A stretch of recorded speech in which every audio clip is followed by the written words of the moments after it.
In this video, I'm going to talk about gravitational force, electric force, relative position vector, and more. I want to focus this video more on electric force because I haven't really played with it. But we're going to go through this problem and we could see the idea here. Okay, so I have this problem here. It says two thin hollow plastic spheres about the size of a ping pong ball with masses. Well, their masses are equal, and that's 2 times 10 to the negative 3 kilograms. They have been rubbed with wool, okay?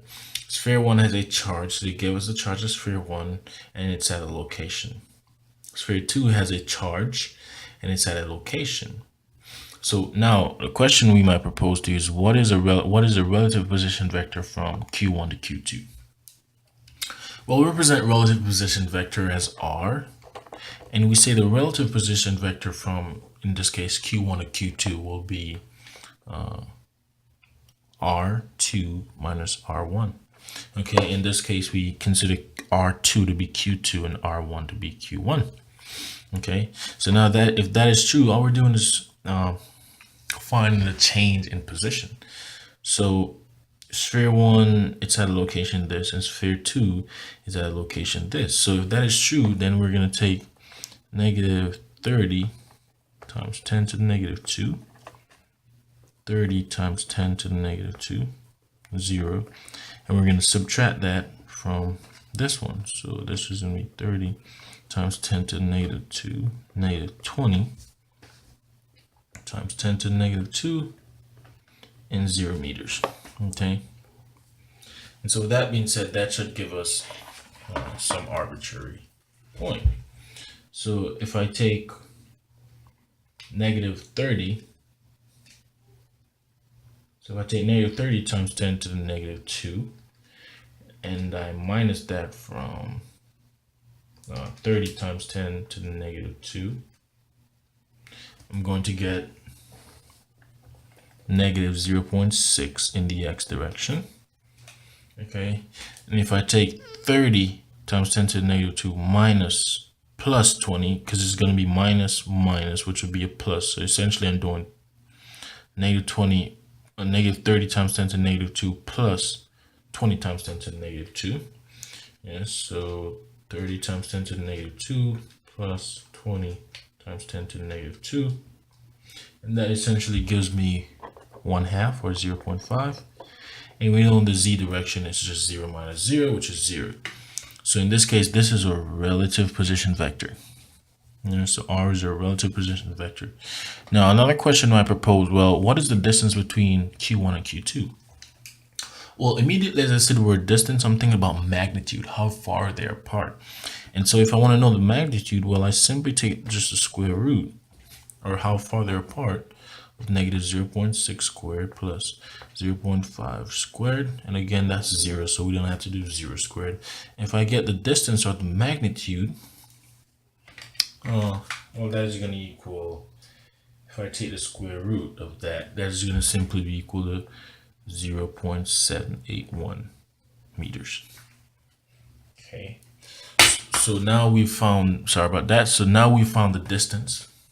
Okay, and we already have the relative position vector. Now another question I propose, well, what is a unit vector in the direction of r?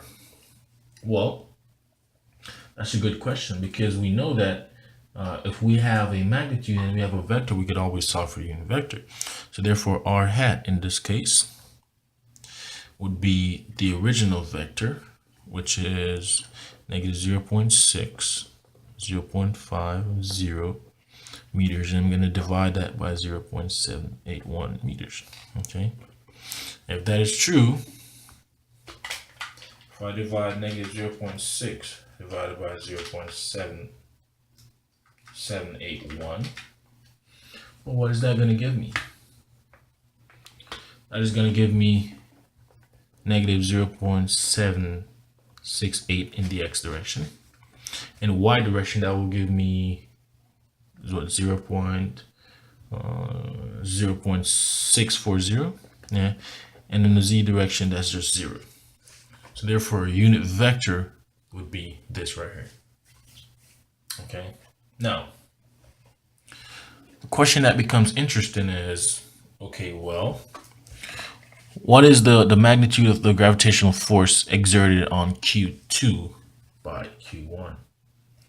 That's interesting. Remember we talked about magnitude, yeah? Magnitude of gravitational force. So essentially we're saying F grav, magnitude of gravitational force on what? Magnitude on Q2 by Q1. Yeah. When we talk about magnitude, it's independent of the direction. It's independent of the unit vector. And so this is essentially G M1 M2 divided by magnitude squared. Okay. So we know G is 6.7 times 10 to the negative 11. And for right now, we're doing calculations. We care not about the units. Okay, we know what is mass 1. Well, the masses are both 2 times 10 to the negative 3 kilograms. And so if I'm looking at this, if I multiply them, this is really 2 times 10 to the negative 3 squared kilograms, because again, they're being multiplied twice, and so they're the same thing. So if you square the value, that will give you the same thing. Okay, and I divide that by the radius squared. Well, the distance between them is 0.781. So if I take 0.781 squared, that will give me my magnitude. And so in this case, if I plug in all these numbers,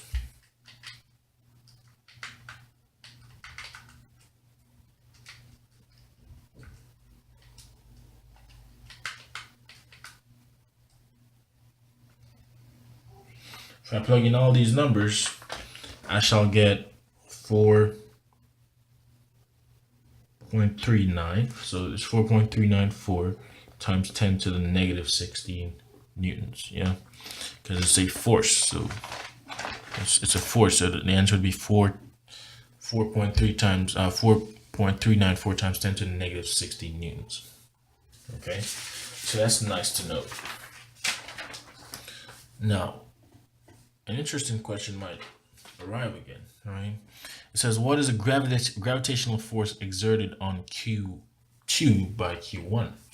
Well, now we're dealing with gravitational force. We're dealing with the force, and we know the formula is the force of grav is equal to negative G M1 M2 times the unit vector divided by the radius squared. Okay, so now we're dealing with the force. We got to take into account the unit vector. Okay, now we just calculated its magnitude. Yes, do you agree? What is the magnitude of gravitational force exerted on Q2 by Q1? We just calculated its magnitude. Yeah, the magnitude is this whole thing we just calculated, except with our negative sign. And so if you want to calculate the gravitational force, which will actually be a vector, well, this is just negative. The magnitude that we just calculated was just 4.394 times 10 to the negative 16. I'm going to leave the units out for now. And this number corresponds to this whole G M1 M2 divided by R squared, which we just calculated. Okay, which we just calculated. And as you can see, we just calculated it, which is this number here. Yeah. So if that is true, then we have our negative. Well, what's our unit vector? We already did find it early on. Okay. So the unit vector was negative 0.6, 0.5. No, that's our position vector. I apologize. My unit vector, which gives us a direction, we already calculated. So if I'm looking at this, I'm going to multiply this number by, let me kind of find some space here, by negative 0.768, 0.640, and 0. Okay. Now, again, you can see that this is in newtons. Again, our gravitational or unit vector has no units. And so you can see that this answer will definitely be in units. So the gravitational force on Q2 by Q1, well, again, a negative and a negative will be positive. If I take negative 4.394 times 10 to the negative 16 and multiply that by negative 0.768, That shall give me a positive value. So this would be 3.37 times 10 to the negative 16. Okay, if I multiply negative this value times the y value, that shall give me negative 2.812 times 10 to the negative 16. And that shall be 0 newtons. Okay, so that will be my gravitational force. So I want you to notice the difference between the wording here. The magnitude of the gravitational force and the gravitational force. One is a vector, one is a magnitude. Okay, so now maybe the question will ask, okay, well, what is the value of 1 over 4 pi epsilon naught q1 q2 divided by r squared? And all we're doing is plugging numbers here. We know the value of 1 over 4 pi epsilon naught, and that's just 9 times 10 to the 9. Okay, now, again, it has units, but again, since we're just calculating, we're just plugging in numbers, we're going to leave the units for now.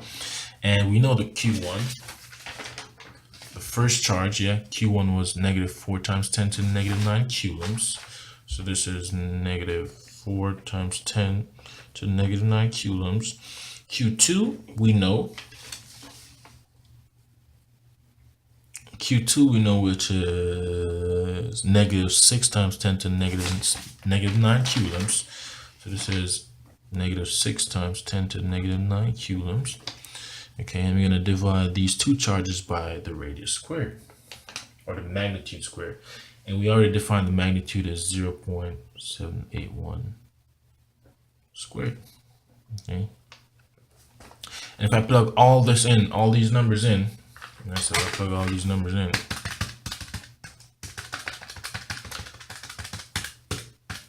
if I plug all these numbers in, then what is the value that I shall get?